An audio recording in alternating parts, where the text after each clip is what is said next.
శ్రీ పోతన భాగవత భక్తి యోగం. గానం అభినవ పోతన, ఆంధ్ర భాగవత శుకయోగి బ్రహ్మశ్రీ వేదమూర్తులైన కరణె కృష్ణమూర్తి భాగవతార్ గారు. వినండి, తరించండి.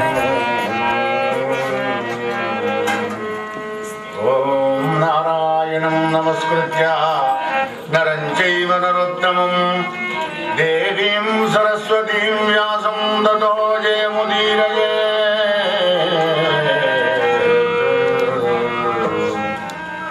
హరి ఓం శ్రీ గణేశ శారదా గురుభ్యో నమః. శ్రీరామ జయ రామ జయ జయ రామ.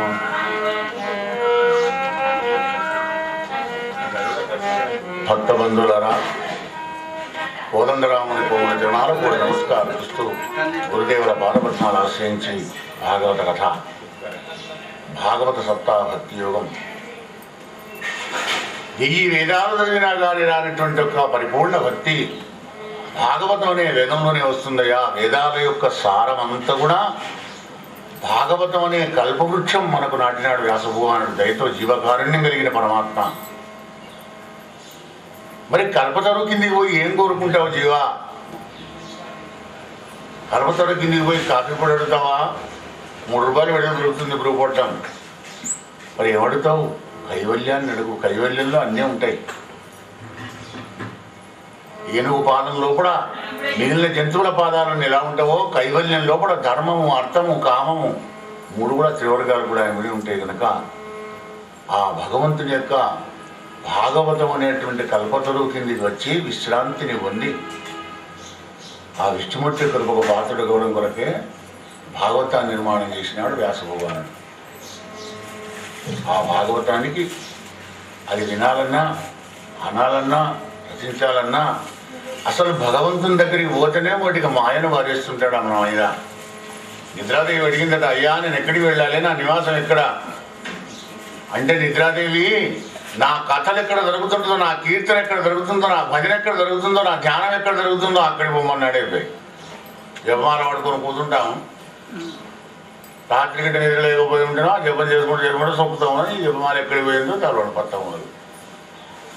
శ్రీరామ్ శ్రీరామ్ శ్రీరామ్ అంటున్న కొద్ది ఆ నిద్రలో వెళ్ళే కొడతారు మెల్లగా. అలాగే సంకీర్తన ద్వారా కూడా ఆ మాయ నిద్రారూపంలో సంస్థితమైనటువంటి ఒక ఆ జగన్మాత యొక్క మాయ మనం అంటకుండా ఆ తల్లి యొక్క కరుణకు పాత్రలమై భగవతీ కథ మనం వినడానికి ఆ తల్లిని ముమ్మారు ప్రార్థించి భాగవత కథలు అడుగు పెడదాం. జయ జయ దుర్గే దుర్గతి నాశిని, జయ జయ దుర్గే జయ జయ దుర్గే దుర్గతి నాశిని, కాత్యాయని కల్మషనాశిని, కాత్యాయని కల్మషనాశిని, కడతే తగదే కాలస్వరూపిణి, కడతే తగదే కాలస్వరూపిణి, కరుణామయీ హే కాళీ మాతా, జయ జయ దుర్గే దుర్గతి నాశిని, భువనేశ్వరి మా బుద్ధి ప్రదాయిని, భువనేశ్వరి మా బుద్ధి ప్రదాయిని, బ్రహ్మాండ నాయకి బ్రహ్మారాణి, వైష్ణవి వసుధా హే విష్ణురాణి, శివాని భవాని హే శివుని రాణి, జయ జయ దుర్గే దుర్గతి నాశిని, కాత్యాయని కల్మషనాశిని కాత్యాయని కలి కల్మషనాశిని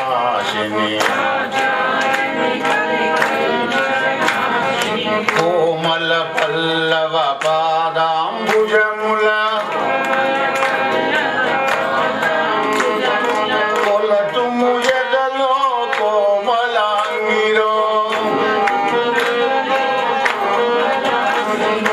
లక్ష్మీ తులసి భారతి గంగవు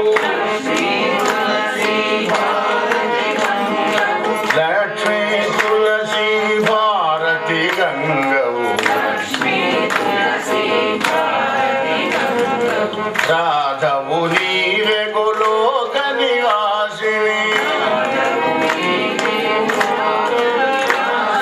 రాధవు నీవే గోలోక నివాసిని శ్రీకృష్ణవాణి కృష్ణదాస పోషిణి శ్రీకృష్ణవాణి కృష్ణదాస పోషిణి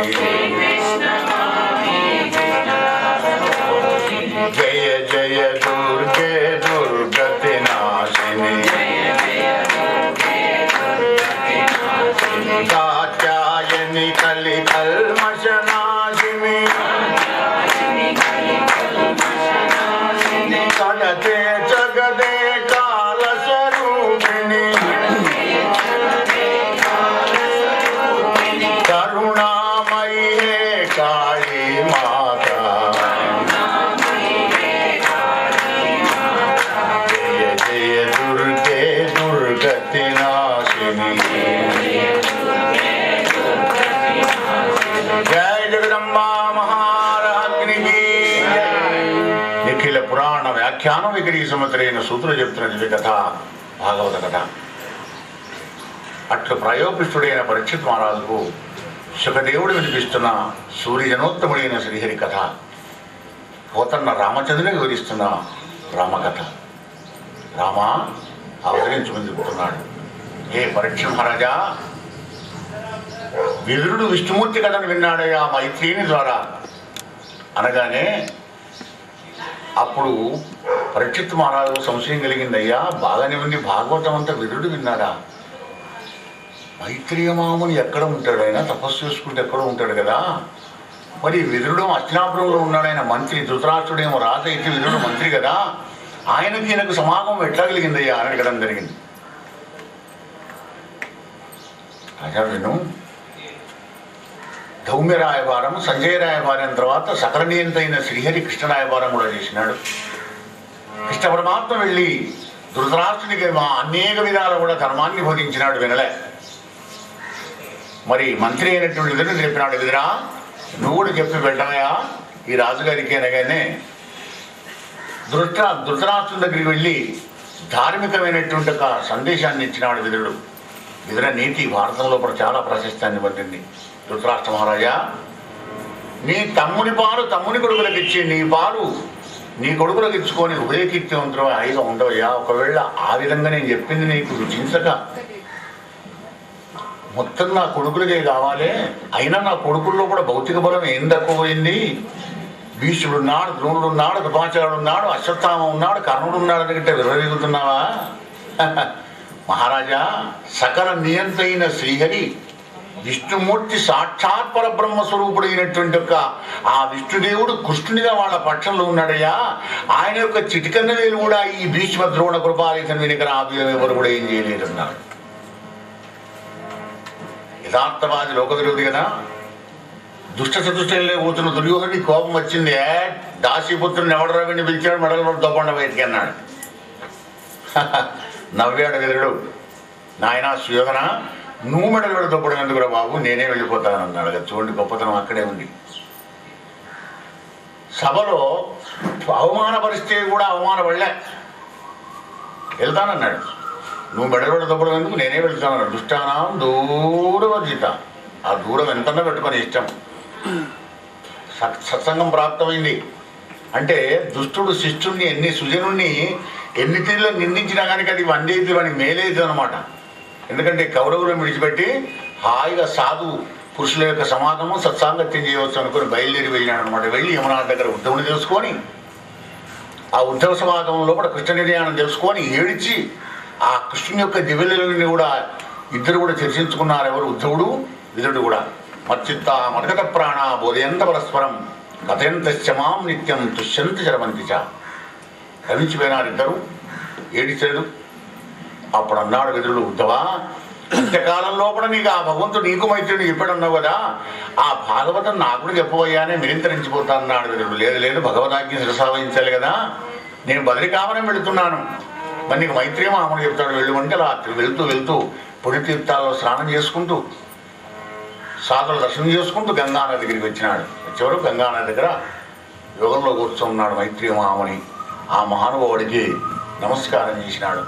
మునీంద్ర లోకంబున జనులు ఘనంబైన పొలంబులం గోరి అనేక కర్మముల ఆచరించి తుదికి నిష్ఫలారంభులై వ్యర్థులై తిరుగుదురు కదా.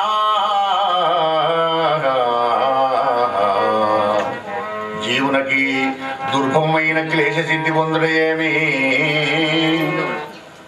యా ఆ భగవంతుడు అవతరించి ఏ అవతారములుంది, ఏ క్రియల నుంచే ఎటువంటి భక్తులుగా వాడినాడు. అంత్యకాలంలో కూడా కృష్ణ పరమాత్మనికి వినిపించినటువంటి ఒక భాగవతాన్ని అంతా కూడా నాకు వినిపించవయ్యా అని సాష్టాంగ ప్రాణం చేసి సవినయంగా ప్రార్థించినాడు విదురుడు. అప్పుడు మైత్రేయ మహాముని సంతోషంతో, నాయనా, మాండవి మహాముని శాపంతోని నువ్వు విష్ణుభక్తులమైనటువంటి సంయమనుడు అంటే మధురమరాజే ఇవన్నీ కాబట్టాడు అనమాట. విష్ణుభక్తి నీకేం కొరత పడుతుంది నాయన, తప్పకుండా చెప్తానన్నాడు.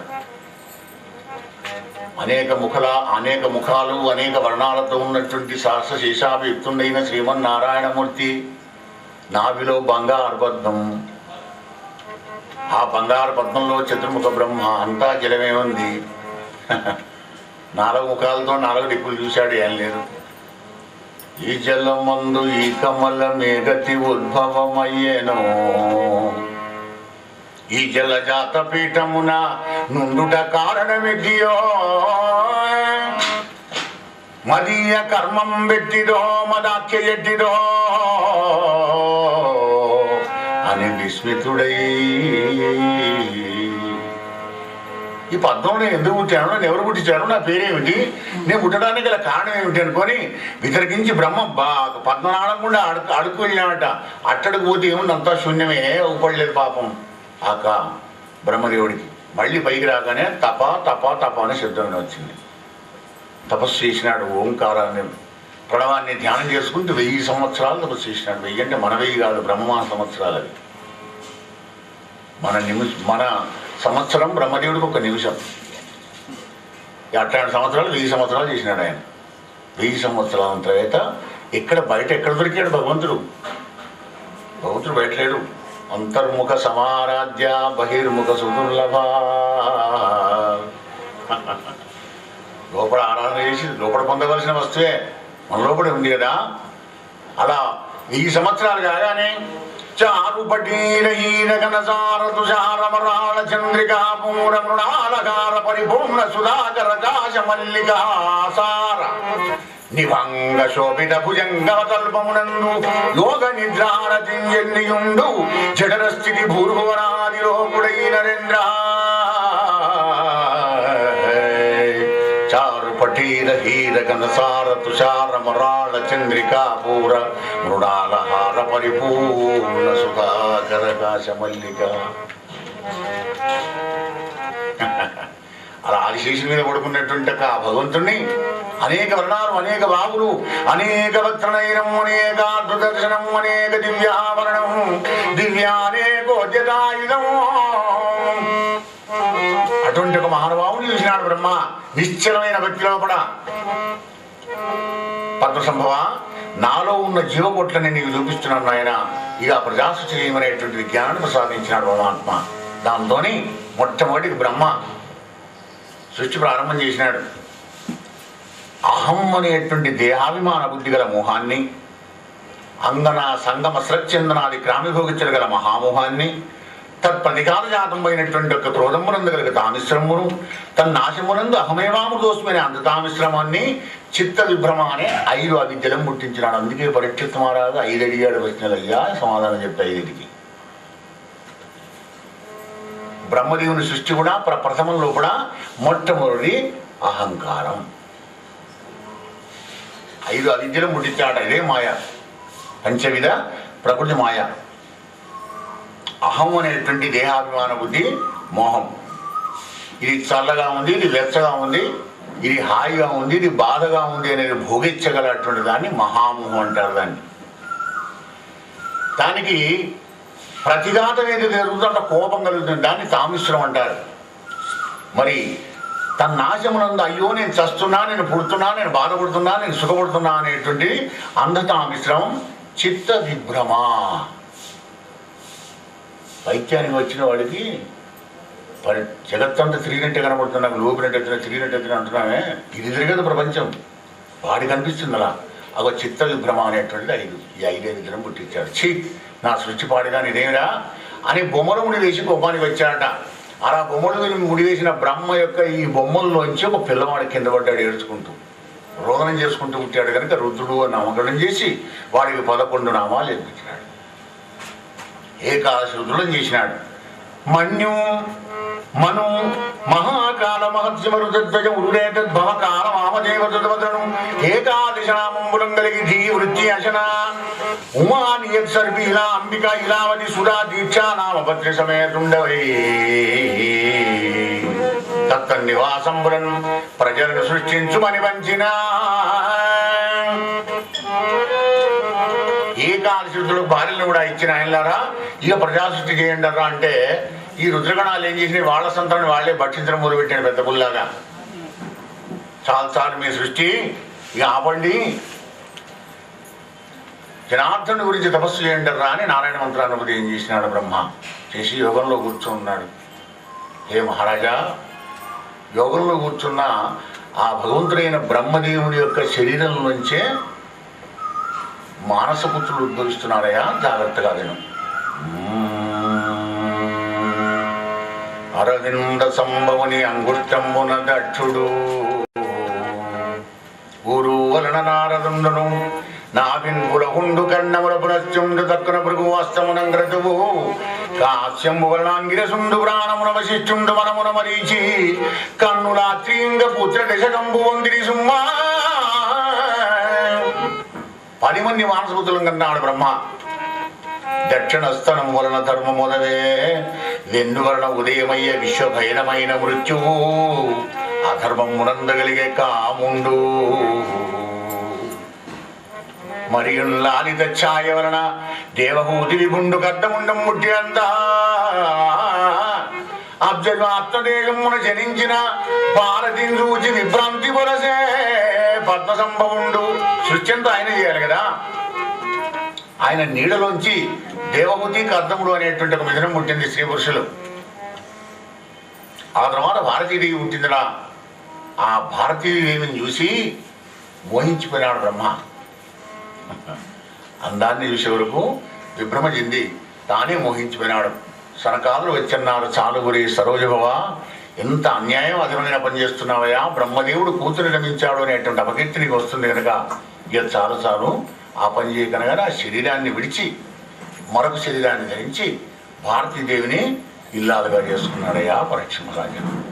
నరేంద్ర, భగవంతుని యొక్క ముఖంలోంచి 4 ముఖాల నుంచి ఒక్కొక్క ముఖంలోంచి 16 శాస్త్రాలు 64 శాస్త్రాలను సృష్టి చేసినాడు. అవే 64 కళలు, చతుషష్ఠి కళలు. తన దేహాన్ని 2 భాగాలు చేసినాడు. బ్రహ్మదేవుడి యొక్క 2 భాగాల శరీరంలోంచి ఒక దాంట్లోంచి స్వయంభవ మనువు, మరొక దేహంలోంచి ఆయన భార్య అయినటువంటి శతరూపాసతి స్త్రీ పురుషులు పుట్టినారు. ఆ దంపతులు ఇద్దరికి 3 కూతుళ్ళు 2 పుత్రులు పుట్టారయ్యా రాజా. ఆకూతి, ప్రసూతి, దేవహూతి అని 3 పుత్రులు. ప్రియవ్రతుడు, ఉత్తానపాదుడు అని 2 కుమారులు. ఇగో 5గురితోని మానవ లోకం పరిపూర్ణమైందయ్యా భాగవత ప్రారంభం. మనువు పుట్టిన వాళ్ళు కనుకనే మానవులు అన్నారు. మన ఆ 5గురి సంతానమే ఇదంతా అనగానే విదురుడు అడిగాడయ్యా, మరి ఆ స్వయంభూ మనువు ప్రజావృద్ధి ఎలా చేసినాడు విరంగానికి చెప్పమన్నాడు. రాజా వినం. జన్మించినటువంటి ఒక స్వయంభూ మనువు కన్న తండ్రి అయిన బ్రహ్మదేవుడి దగ్గరికి వచ్చాడు. నాన్న, నేను మరి ఏ సేవ చేస్తే నీ సేవ చేసిన వాడిని అవుతాను. తండ్రికి కుమారుడు ఏ విధంగా కుమారుని ధర్మాన్ని ఇలా చెబుతున్నాడు. మునుకొని తండ్రి ఆజ్ఞ దళమోచి నిజోచిత కృత్యమేమి పంచిన తన శక్తి చేతనిడ చేయక చేయుడా పుండరీకలోచను పదసేవ చేయుట పరిపాలనశాలి ఎవడయు జనకునకు సుతుండు పరిచర్యను నచ్చుట సుపుత్రకా మునుకొని తండ్రి ఆజ్ఞ తలమోచి ఏమి పంచిన ఎడసేయక చేయుట. తండ్రి ఏది చెప్తే దాన్ని రుచా తప్పకుండా అనుసరించి ఆచరించడం మొదటిది. పుండరీకరుడైన శ్రీమన్నారాయణమూర్తి యందు భక్తి, ప్రజలను కన్నబిడ్డల వలె పరిపాలించడం మూడవది. ఈ మూడును చక్కగా చేస్తే నాకు సేవ చేసినట్టు చెప్పమన్నాడు. ఇదంతా బాగానే ఉంది కానీ నాన్న, ఎక్కడ ఉండాలి నేను? అంత జలమేమేనే, ఈ జలంలో నేను ఎక్కడ ఉండాలి? గృహస్థాశ్రమం అన్నావు, గృహం కట్టుకోవాలి కదా. ఇల్లు కట్టుకోవాలంటే మరి ఎలా? నీళ్ళే ఉన్నాయి కదా. అవును, ఒక్కసారి శ్రీమన్నారాయణమూర్తిని ధ్యానం చేసుకున్నాడు. రసాతల ప్రళయకాలంలో రసాతలకత అయినటువంటి ఒక భూమిని ఉద్ధరించాలి కదా. మరి జలమధ్యంలో లీనమైనటువంటి ధరణిని ఉద్ధరించాలని ధ్యానం చేసుకున్నాడు. ఇంకేముంది, ఆ బ్రహ్మదేవుడి నాసికా వివరం గుండా చిన్న క్రిమిలాగా పడి చూసినంతలోనే పర్వతాకారమైనటువంటి ఒక యజ్ఞవరావతారం ఎత్తినాడు శ్రీమన్నారాయణమూర్తి. పరీక్ష మహారాజా, ఆ యజ్ఞవరామూర్తి ఘింకారం చేసుకుంటూ బయలుదేరి వెళుతూ ఉంటే అనేక విధాలు కనబడుతుంది. నానా విధానికి అని తివిరి చతుర్దశ భువనంబుల తుంతునొరగ కుమ్ముల జిమ్మునొక్కమాడు. 14 భువనాలు తన కూరలతో జిమ్మి పారేసేంత పెద్ద పెద్ద కూరలుట స్వామి. పుత్తడి కొండంపురమున నురగంట నురకురాపాడు నొక్కమాడు. కైలాస పర్వతాన్ని తన మూపురంతో చిమ్మి పారేంత పెద్ద మూపురం స్వామిది. కుర్రముల సప్త సాగరముల రొంపిగా నుంకించి మాట్లాడు నొక్కమాడు. నా వీర వాళ్ళ చేత మిన్ను నొరగించు బయలుగా నొక్కమాడు. ఆయన కాళ్ళతోని ఇలా గిట్ట గీరితే సప్త సముద్రాలు ఇంకిపోవాలట. తోకతో తోకని గిట్ట జాడిస్తే మెన్ను మన్ను ఒకటి కావాలట. అంత పెద్ద తోక స్వామిని. కన్నుగొనల విష్పులింగములు జగరా భయంకరగతినొక్కమాడు. పరమ యోగీంద్ర జనశయ్య భవ్య విభవయోగ్యమై గానగానగునొక్కమాడు. ప్రాతర మధ్యందిన యజ్ఞవరాహమూర్తి జలనిధిలో వచ్చినప్పుడు వరుణదేవుండు రక్షింపు ఉండరీగాట్ర అని ఆక్రోశింపగా ఆ వేగాన్ని తట్టుకోలేకపోతున్నాడు వరుణదేవుడు. మహానుభావ, శాంతించి నన్ను కరుణించవయ్యా అంటే కాస్త వేగాన్ని తగ్గించి లోపలికి వెళ్ళాడు. వెళ్ళేవరకు అక్కడ దైత్యుడు ఉన్నాడు, రాక్షసుడు. భూమి నాది అంటే నాదిని కొట్లాడుతున్నారు ఇద్దరు.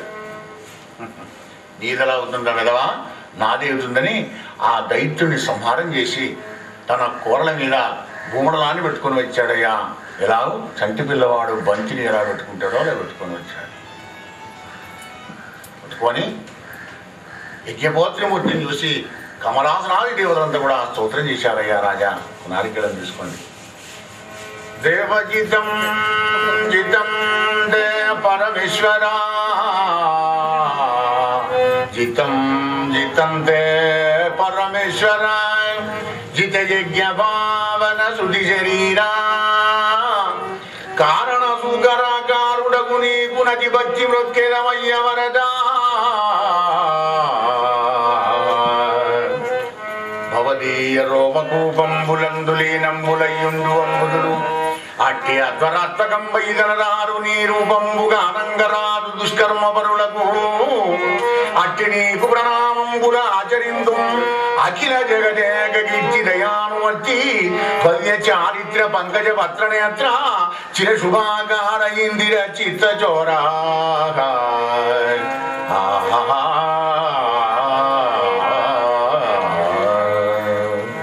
జితం జితంతే పరమేశ్వర జిత యజ్ఞ భావన శృతి శరీరా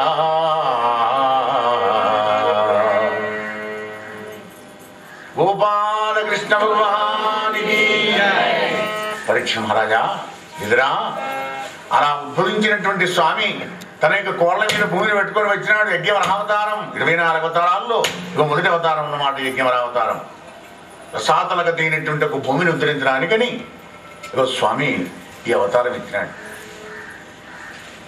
అప్పుడు దేవతలంతా ఏమంటున్నారు హవరూపివి హవనేతౌ హవభోక్తవు నిఖిల హవ ఫలాదారుడవు అవరక్షకుండవగు నీకు అవితటవగును దురనర్తుమయ్య ముకుంద హవరూపివి హవనేతవు హవభోక్తవు నిఖిల హవ ఫలాదారుడవు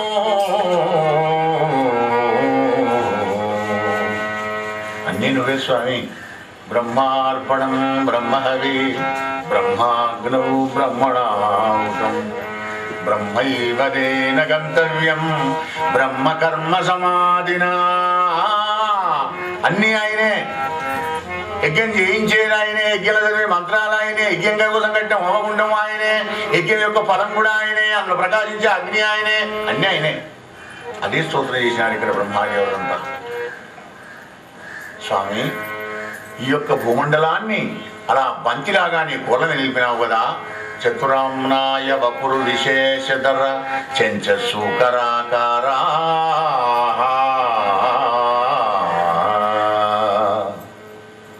విశ్వభవస్థితి ప్రళయ వేళలయందు వికార సత్వము విశ్వము నీవై నిఖిల విశ్వములోని సృజింతు ఇందిరాధీశ్వర ఈశ కేశవా త్రైమయ దివ్య శరీర దేవదేవా నీ శాశ్వత లీలలిట్టివని సన్నుతి చేయగా మాకు శక్యమా నీ లీలలు సన్నుతి చేయ మాకు శక్యమా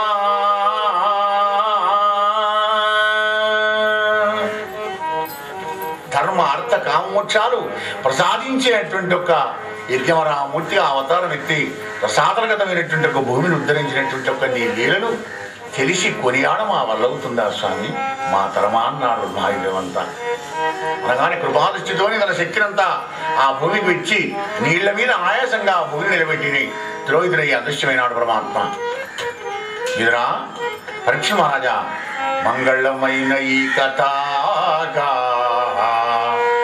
మంగళమైన ఈ కథ సమంచిత రీతి పఠింప విన్నవారి కరుణార్థ దృష్టిగని శ్రీహరి చాలా ప్రసన్నుడవునో సత్సంగతుడైన విష్ణుడు ప్రసన్నుడు దానగునేని మంగళములు లభించు అనుమానము లేదు లేదు సుమ్మా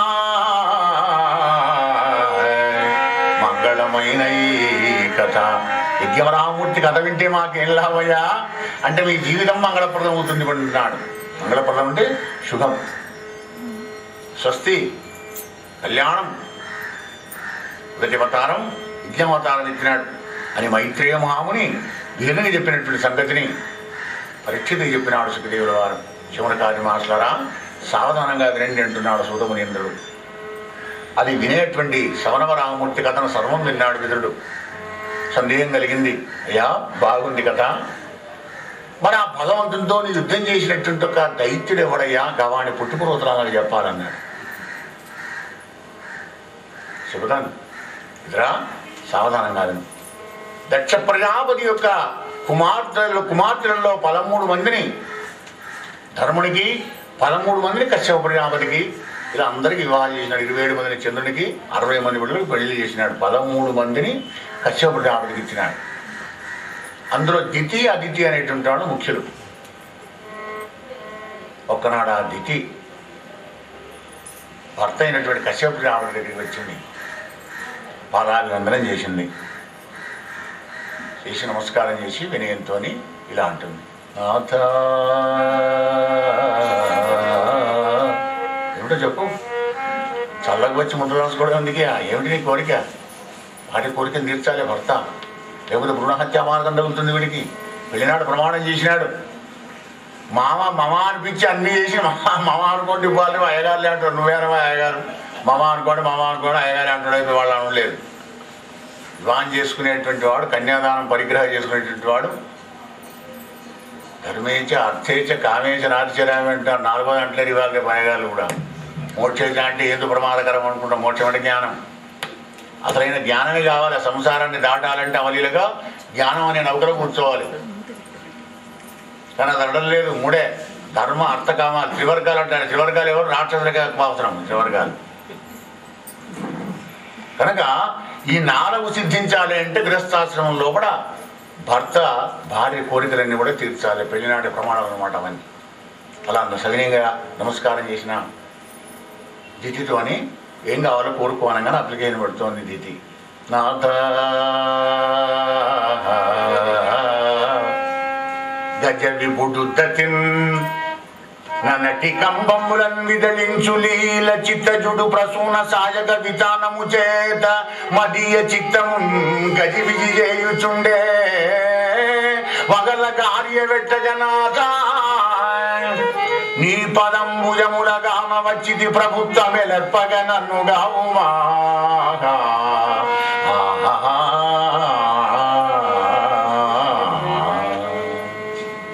మగయ్యనగా కోరిక కలగంగానే దగ్గర ఉన్నటువంటి ఒక అరటివనంలో ఉన్నటువంటి ఒక అరటి చెట్లను ఎట్లా ధ్వంసం చేసి పారేస్తుందో అలాగే మన్మధుడు వచ్చినట్టు పురమాణాలతో కొట్టినాడు, జగిపి చేస్తున్నాడు. స్వామి, నేను ఓపలేకుండా ఉన్నాను కనుక నన్ను మాతృమూర్తిగా చేయాలని కోరుతున్నాను కనుక నాకు సంతానం కావాలి అని అడిగింది.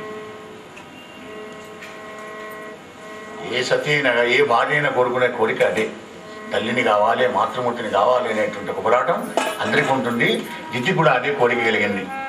కావున నీ అర్థము ఆత్మావై పుత్ర నివేద తత్తులు పోలి వావిరి వలకిగా వినవెదీవరా కావున అధిక దీననైన నాకు పుత్ర సంతానం సంగుమా. అది అప్లికేషన్ మ్యాటర్. సంతానం కావాలి. నాకు సంతానం కావాలంటే భార్యాభర్తల సంయోగం కావాలి. అప్పుడు కశ్యప ప్రజాపతి ఆలోచించి, తరుణి, నీవు చెప్పినట్లే పురుషులకు అంగల వల్ల ధర్మార్థ కామములు సిద్ధించును గాని గృహస్థాశ్రమ ధర్మంలో కూడా భార్యామూలమిదం గృహం వేదమూలమిదం బ్రాహ్మ్యం. నీదే ఇల్లు, సంసారం అంతా నీదే, నీతో నా బతుకు, ఆశ్రయమే నువ్వు, కారణానికి వీల్లేదు. మరి 100 ఏళ్ళు కూడా భార్యతోనే సుఖపడుతూ ఉంటాడు, మరణించేదా దేహాన్ని ధ్యానించేసేపు కూడా పురుషుడు. ఎట్లాంటి సంశయం కూడా లేదు. కానీ తలలోచన, నువ్వు సంతానం కొరకు వచ్చావు కదా, తప్పకుండా ప్రసాదిస్తాను, నీ కోరికను నిలుస్తాను. కానీ తరుణి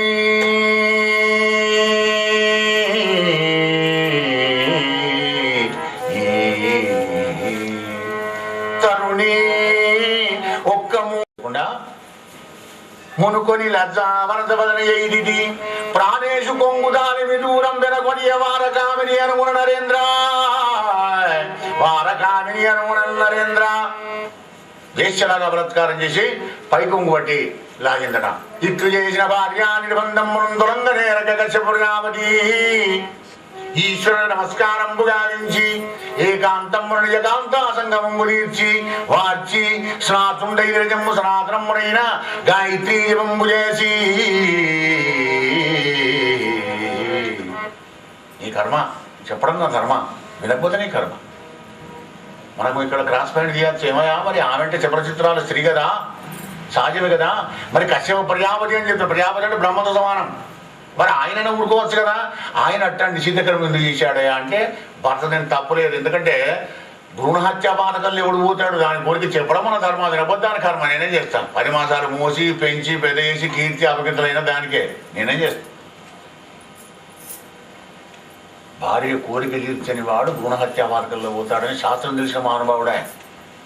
ఆ భ్రూణహత్య మార్గాలు నేను పోవాలి, ఆ మంచి చెడులు సుఖం దుఃఖం నువ్వే అనుభవించి నాడేం భయ అని నిజకాంతా సంగమము ఏకాంతము చేయవలసి వచ్చింది ఆ మహానుభావుడికి. అలా చేశాడు. సంధ్యావనం చేసుకొని గాయత్రి జపం చేసుకొని భార్య దగ్గరికి వచ్చాడు. సతీ నీవి గతి నింద కోడక మనోజ తెచ్చుకోజండ నిర్గత నారాచ పరంపరాగత విశీర్ణ శాంతమై పాప సంగతి లజ్జాభయంబుల ధర్మముల విడిచి దుష్కాలంబునంద రమించిడి విగానా బలివిన్ విలయాలి కైవడి దుశ్శీల క్రియాలోలతన్.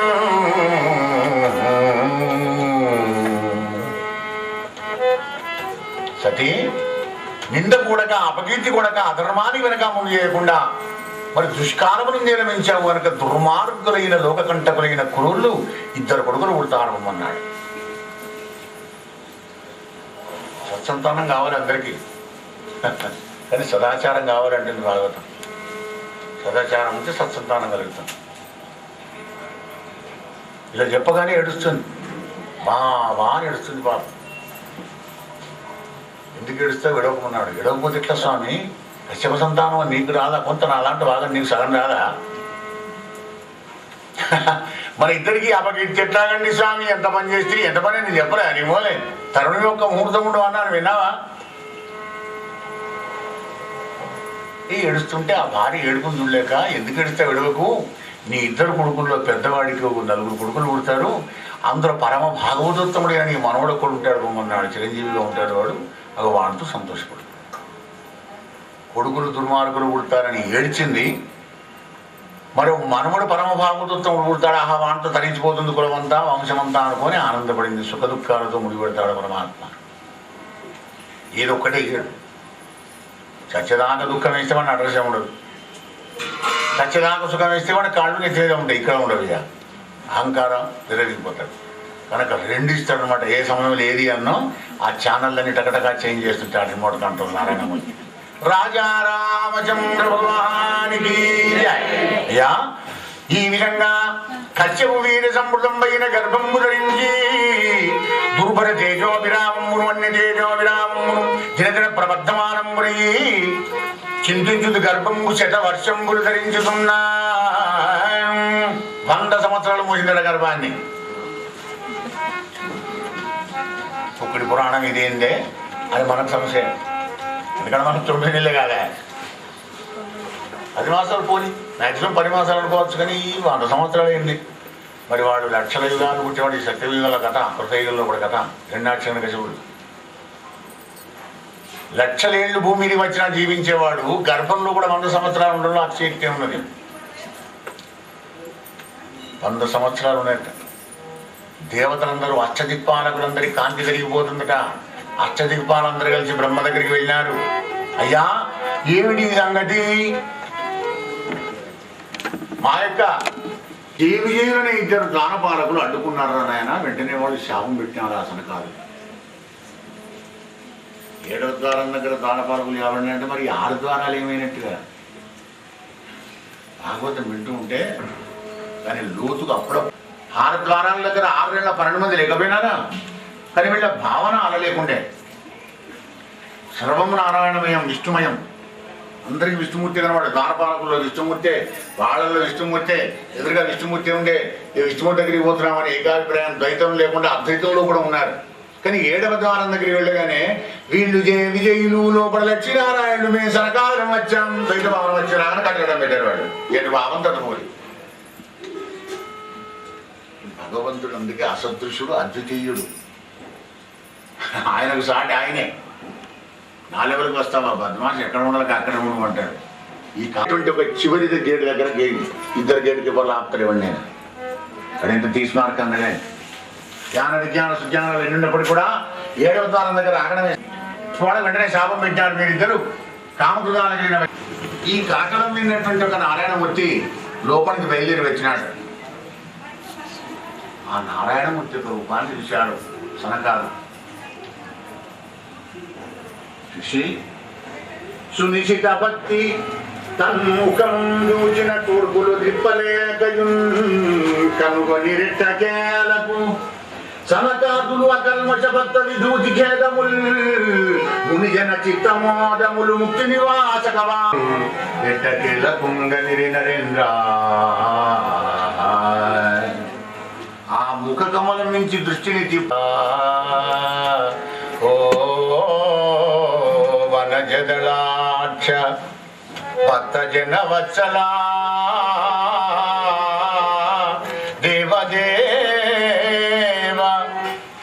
భవత్సుతుండు మజ్జనకుడునైన పంకరుగా జాతుడు చెప్పినట్టి మాకు రహస్యమొప్పజెప్పిన భవదీయ మంగళ గభీర పరిగ్రహ విగ్రహంబు మేమనయము చూడగంటిమి కృతాత్తులమై తగమంటిమి ఈశ్వరా.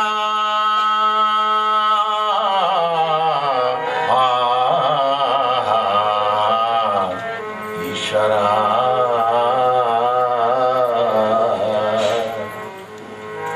హే జగన్నాథ శ్రీమన్నారాయణ, మా తండ్రి అయినటువంటి ఒక పద్మశివుడు బ్రహ్మదేవుడు ఎప్పుడు చెప్తుండగా విన్నామే కానీ అద్భుతమైనటువంటి అందమైన ఈ రూపాన్ని నాడు కళ్ళార చూశామయ్యా, హాకు తాత్రం విప్పినామయ్యా, ఇంకా కూడా ఉద్దవుతుంది మాకు.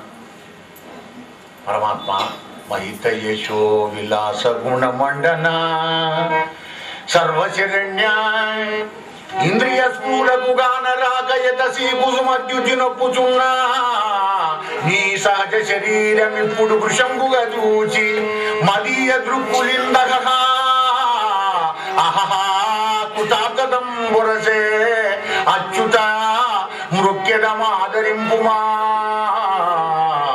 మృక్యదమాదరింపుమా. స్వామి, నీ అందాలన్నీ చూస్తూ ఉంటే మా దృక్కును మా కళ్ళు నీ అందరి నుంచి బయటకు పొమ్మన్నా పోవడం పరమాత్మ. ఆహా ఆహా కృతార్థం అయిపోయిన మహానుభావ అన్నాల్సిన కాదు. కానీ చిన్నప్పుడు అవుతూ అన్నాడు శ్రీమన్నారాయణమూర్తి, సనకాదులారా వీరు మరియ ద్వారపాలకులు, నా వృద్ధులు గనక స్వామి దోషం నాది కూడా ఉంది కనుక నన్ను కూడా క్షమించండి అన్నాడు పరమాత్మ. భగవంతుడు క్షమించమనగానే వందిస్తున్నాడా నిందిస్తున్నాడా, భగవంతుడు మళ్ళీ అనడం ఏమిటి అని స్వామి గోబ్రాహ్మణులకు సాధువులకు వేదాలకు నిలయమైనటువంటి ఒక నువ్వు మాకు నమస్కరించడం ఏమిటి స్వామి? మేమే తొందరపడి శాపం పెడితే మరి మాకేదైనా నువ్వు శిక్ష వేస్తే మేము తీసుకుంటాం. మరి కాదంటావా? నీ యొక్క ఏవి చేయలేనటువంటి ద్వారపాలకుల యొక్క శాపాన్ని కూడా దూరం చేయమంటే దూరం చేసి పారే కానీ ధర్మమూర్తివి జగత్కర్తవు నువ్వు గృహంగా నీకు ఎదురెవరుంటారు? శ్రీమన్నారాయణ అన్నారు కాదు. అప్పుడు భగవంతుడు అన్నాడు, లేదు మరి ద్వారపాలకులు వీళ్ళు నీలాంటి వాళ్ళకి అపకారం చేశారు కనుక సాధువులకు ఎవరైనా అపకారం చేసినా కీర్తలు పెట్టినా నేను ఒప్పలేను. వాడు నాశముడైనా మానే, నా వల్ల కాదు సహించడం. కనుక వీళ్ళు 3 జన్మల శత్రుత్వంతో భూలోకంలో పుట్టి మరి నన్నే చూసుకుంటూ నా చేతులని మరణించి మళ్ళీ నా దగ్గరికి వస్తారనే వరాన్ని ప్రసాదించినాడు శ్రీమన్నారాయణమూర్తి. ఆ దేవి జైలే ఇప్పుడు దితి గర్భంలో పెరుగుతున్నారా నాయనలారా, దేవతలారా, వెళ్ళండి, మీకు వచ్చిన ప్రమాదం ఏం లేదు అన్నాడు. బ్రహ్మదేవుడి పురాతన కథలు చెప్పాడు. మా కాంతి ఎందుకు పోతున్నదయ్యా అనంటే, ఇవి ఎందుకు కథ, వాళ్ళు పుట్టారంటే మీ కాంతి మళ్ళీ మీకు వస్తుందనగానే దేవతలంతా వారి వారి పొంతుపుట్లకు వెళ్ళారయ్యా పరీక్ష మహారాజా. రోజులు గడుస్తూ ఉన్నాయి. మరి ఆమెకు ప్రసవ వేదన అనుభవిస్తోంది దితి. అప్పుడు వాతావరణం ఎలా ఉందో చెబుతున్నాడు పోతన్న. ఏ పరీక్ష మహారాజా, ధరణి కంపించే కుల పర్వతములు వనక జలదులుగలంగె దారకావరుడులే గగనమగిలిను ఉడక్కె దిక్కరులు దిశలమిడుగుడెగసే పిడుగులు పుడమిబడియే మురసి కుక్కలు మొరగెను మోరలెత్తి పగలు నక్కలు వాపోయే ఖగముల అత్తరవముడిచెను దేవతా ప్రతిమెలొరగే కన్నురాశ్రుగణముడు అందుకొనగ నరేంద్ర. కుక్కలు నక్కలు అరుస్తున్నాయి, ఇవన్నీ అపశకనాలు అన్నమాట. దేవతావతి మరి కింద పడిపోతున్నాయి, వట్టి కింద పడడం కాదు, అశ్రుకణములు ఎందుకొనగా ఆ విగ్రహాల కళ్ళలోంచి నీళ్లు కారుకుంటూ ఏ దేవాలయంలో పోయినా కానీ టపటపా కింద పడిపోతున్నాయట. శిలా విగ్రహాల నుంచి నీళ్లు కావడం ఏంది మన డౌట్. బడలోంచి నీళ్ళు ఆడతాయి కదా. గణపతి బొమ్మలు బాగా పాలు తాగుతున్నాయి. 12-15 నెలల కింద వేశాడు ఒకటి బాంబు. అంటే వాళ్ళు చేసిన శుద్ధి కాదు, అదేం కాదు. కానీ ప్రకృతి వైపరీత్యం అన్నమాట. జరగరాని అసహజమైనటువంటి జరిగినప్పుడు సహజమైన ప్రకృతిలో ఉన్న జీవకోటికి ప్రమాదం అని హెచ్చరిస్తుంది ఇక్కడ ప్రకృతి. నా లోపల ఉన్నటువంటి బిడ్డలారా, అగో మీకు 2 దుర్మార్గులు పుట్టారు కనుక వీళ్ళతో మీకు ప్రమాదం ఉంటుంది, తస్మాత్ జాగ్రత్త. దాని సంకేతం అన్నమాట ఇది. జరగరాని జరిగినప్పుడు ప్రకృతి వైపరీత్యం అంటాం దాన్ని. అగో ఆ వైపరీత్యం ప్రమాదకర సూచిక అన్నమాట. ఆవిడ దగ్గర పోయి పారి ఉంటే నిద్రగా ఆడుతుంది. దేవాలయంలో నమస్కారం చేద్దామని దేవతావతి మళ్ళీ కింద పడుతున్న కళలో నీళ్ళు కారుకుంటూ. అంటే ప్రకృతిలో ఉన్న జీవకోటికి బాధను పెట్టడానికి క్రూరులైనటువంటి దుర్మార్గులు పుడుతున్నారు ఇక అని సింబల్. అటువంటి సమయంలో కూడా 2 కొడుకులం కన్నది ఆ తల్లి దితి. 2 పిల్లలు పుట్టగానే మరి కన్న కొడుకులు కదా, నామకరణం చేయాలి కదా. మొదలు పుట్టిన వాని పేరు హిరణ్యకశపుడని, రెండవ వాని పేరు హిరణ్యాక్షుడని. హిరణ్యం అంటే బంగారం. బంగారం లాగానే పెరిగిపోతున్నారు వాళ్ళు. కశ్యపుని కొడుకులు కానీ కశ్యపుడు, హిరణ్యాక్షుడు బంగారు కన్నం. మరి ఆ హిరణ్యాక్షుడు పుట్టగానే గద పడుకుని ఆ డేడ్రా విష్ణుమూర్తి ఎక్కడ ఉన్నాడు ఆయన. 100 సంవత్సరాలు తల్లి గడుపునే ఉండే వాడికి గద పడుకొని బయలుదేరి వస్తున్నాడు. అలా బయలుదేరి వచ్చుకుంటూ వర్ణపురం వర్ణలోకానికి చేరుకున్నాడు. అష్టదిక్పాలకులను జయించాలనే ఉద్దేశంతో ఎక్కడ ఉన్నాడు రా విష్ణుమూర్తి వర్ణదేవ చెప్పరా. వరుణుడు ఎదురు కనబడ్డాడు. వాడు నువ్వు చెప్పకపోతే మానే నువ్వైతే యుద్ధం చేయనాతోని అన్నాడు. అనగానే వరుణదేవుడు అన్నప్పుడు అమ్మో వీంతో యుద్ధం చేయడం నా వల్ల ఎక్కడైతుంది నాయన, మనమున శాంతి పోని 1 సంవత్సరం దాకా నేను దీక్షలు ఉన్నారా బాబు, నేను యుద్ధాలు చేయడానికి వీల్లేదు ఇప్పుడు. మరి అయినా నీతో యుద్ధం చేసే ప్రతి వీరుడు భూమండలంలో కాదు 14 లోకాలు ఎవరు లేరు, ఒక ముకుందుడు తప్ప. అలాగా అయితే వాళ్ళ దగ్గరికి వెళతా అన్నాడు. వైకుంఠ నగరం మార్గం పట్టుకొని బయలుదేరి వస్తున్నాడు హిరణ్యాక్షుడు. మార్గ మధ్యంలో దేవత మునీంద్రుడు నారద మహర్షి ఎదురైనాడు. దైత్యోత్తమా ఇక్కడికి ప్రయాణం, ఏ నారద విష్ణులోకం వెళతాను, ఆ విష్ణుమూర్తిని సంహారం చేస్తాను. అట్లాగా చూడనాయన నీ సాహసం గొప్పదే, మెచ్చుకున్నాను నేను.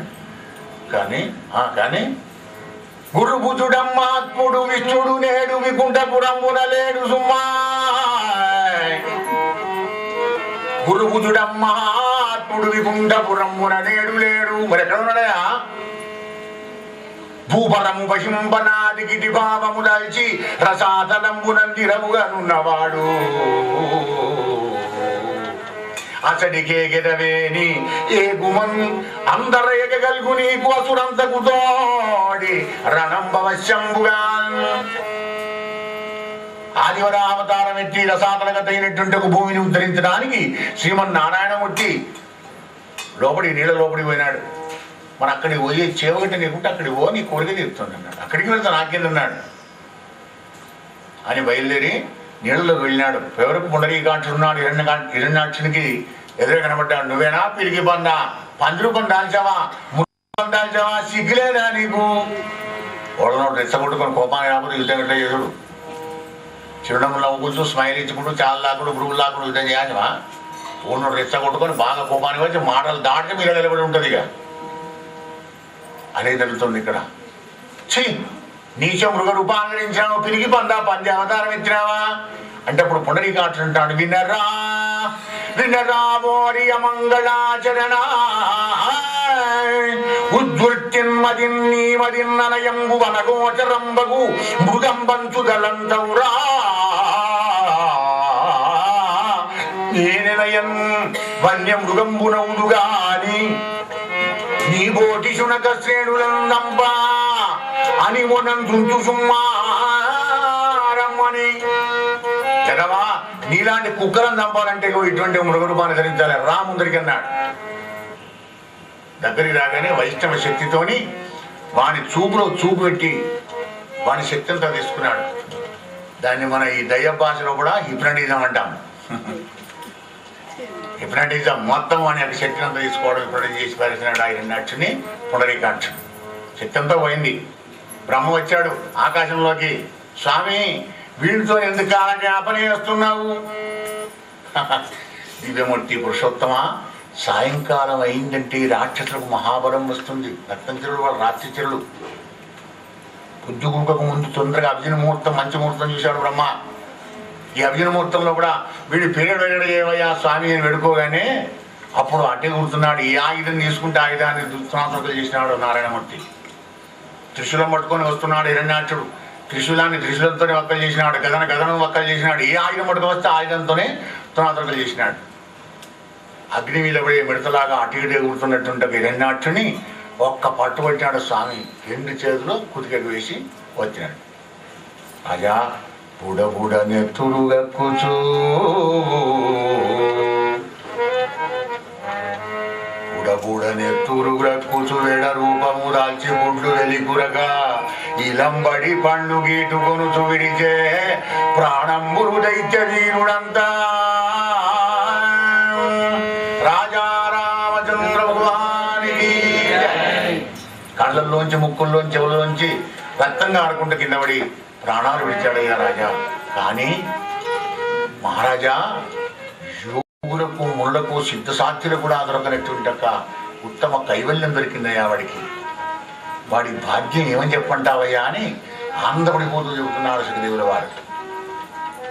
అయ్యా వాడికి కైవల్యం దొరకలేదు. ఇంతదాకా భగవంతుడు దూషించిన దుర్మార్గుడు కైవల్యం ఎలా దొరికింది వాడికి? మరి నేను రాజా వరయోగింద్రులు యోగ మార్గముల నిర్వాణి మనోవీలి సుస్థిరతం లింగ శరీర భంగమునకై జిందింతురో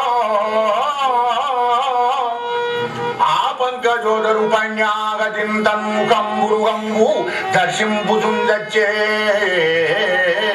దుర్భరితో తంసుని దైత్యవల్లభుని సౌభాగ్యంబు తానెత్తిరో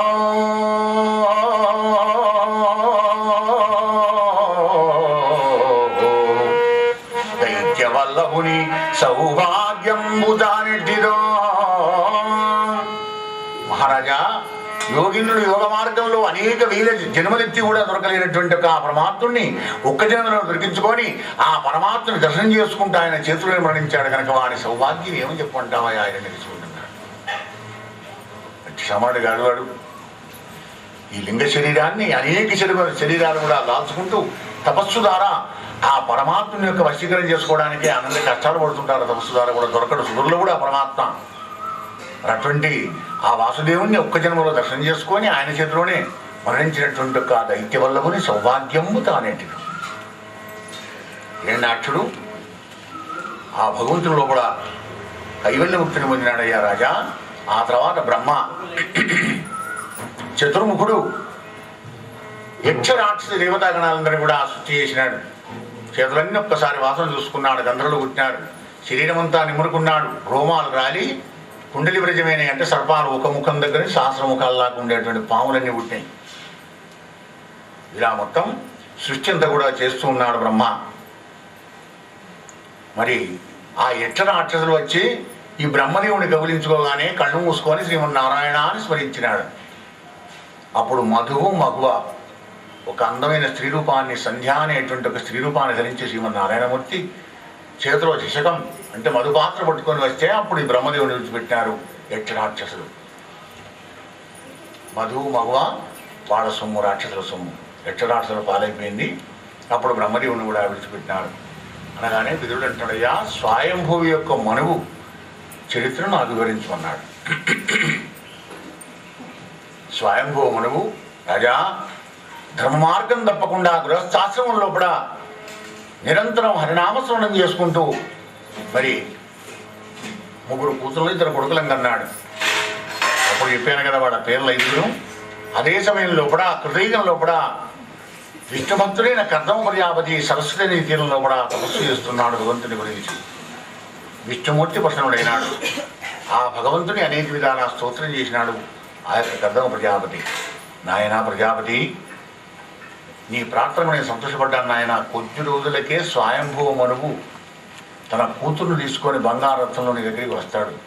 ఆ అమ్మాయిని నీకు పాణిగ్రహణం చేయడానికి సిద్ధమవుతాడు. వద్దని మాత్రం మనకు ఆ అమ్మాయిని వివాహం చేసుకో.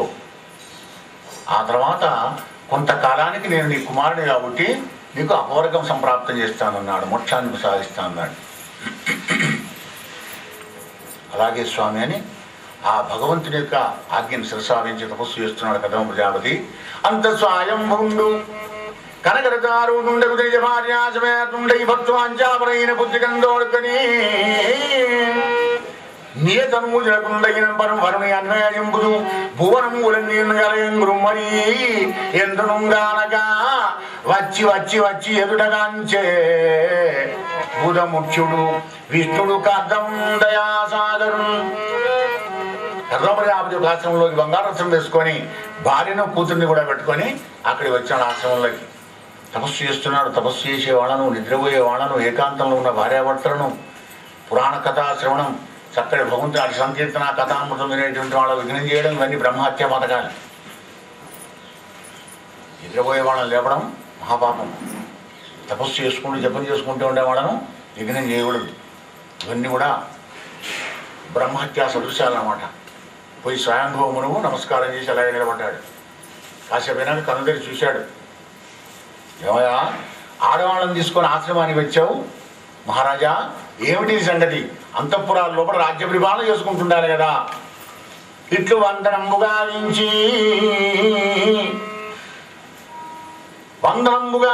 కర్దమును తన గృహమునకు విందయించిన మనువును ఆదరించి అర్ఘ్యపాద్యాదులను ప్రతిష్ఠుని గాయించి పూర్వోక్తంపైన భగవద్ ఆదేశము స్మరించి స్వయంభూనగిట్లనియే. ఇక్కడ ఒక గమ్మతొక్క మర్యాద చూడండి. మానవ కులానికి మొదటివాడు స్వయంభూ మనువు, అపర బ్రహ్మ. బ్రహ్మ తర్వాత స్వయంభూ మనువే. ఆయన కర్దమ ప్రజాపతికి నమస్కారం చేశాడట వంగి. తాత వచ్చాడు నమస్కారం చెప్పకూడదు. మా లెక్చరర్ మా ప్రిన్సిపాల్కి నేను పెట్టా తాతకు పెడతాను, ఈ తాతకు పెట్టా నేను ముత్తాతకు పెట్టా, ప్రెస్టేజ్కి వచ్చాను నేను నమస్కారం పెట్టడే నాన్సెన్స్ కాదు.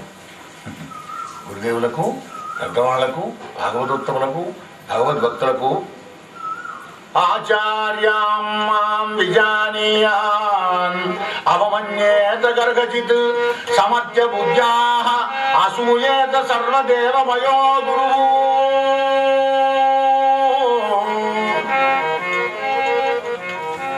ముక్కోడి దేవతలు బ్రహ్మ విష్ణు మహేశ్వరులు కూడా గురుస్థానంలో ఉంటారు కనుక, భక్తుల స్థానంలో ఉంటారు కనుక పెద్దవాళ్లకు దేవద్విజ గురు ప్రాజ్ఞ పూజనం శౌచమార్జం శాస్త్రం చెబుతుంది కనుక అటువంటి ఒక గురువు పవిత్రమైనటువంటి వాడు కనుక వంగి నమస్కారం చేయాలి. చేస్తున్నప్పుడని అహంకారం అంతా ప్రక్షాళన అయిపోతుంది. నేను స్వయంభూమను, నేను రాదు, నేను అయ్యగారి నమస్కారం చేస్తున్నా అని కర్దమ ప్రజాపతి అనలే.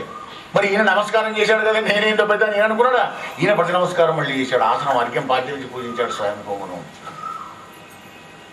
పరస్పర గౌరవం. అలా నమస్కరించి స్వయంభూమనుతో అన్నాడు కదా, మహారాజా ఏమిటి సంగతి?